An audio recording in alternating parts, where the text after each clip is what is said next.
Love should add to you, not replace you. So a lot of times when people say, I love you, what they're saying is, I love what you do for me.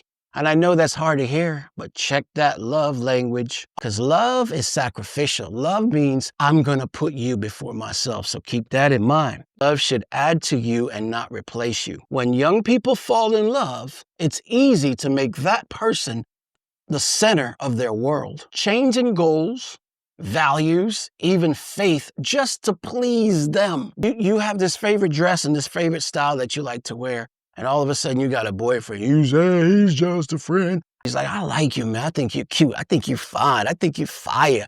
But I don't like you in that dress. What are you going to do? Why would you allow somebody that don't even really know the real you, the person that cries at night, the things that make you cry at night, your favorite color, what your favorite food is? Why would you let that person cause you to change up your swag? If you have to shrink to fit into their life, it's not love. It's limitation. Not the controlled you, but the person that is free, the person that is truly you. And here's the other thing.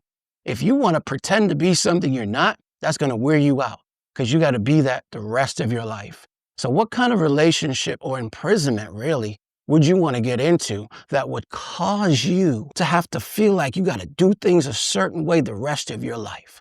That ain't no love. That ain't no relationship. Make sure you find yourself by yourself until God brings you what is necessary for yourself. The truth is, the one that's meant for you will protect your purpose and not pull you from it. It ain't going to think about itself and be selfish. And that's the difference between godlike love, which is selfless, or worldly love, or carnally thinking or carnally minded love, and that's selfish.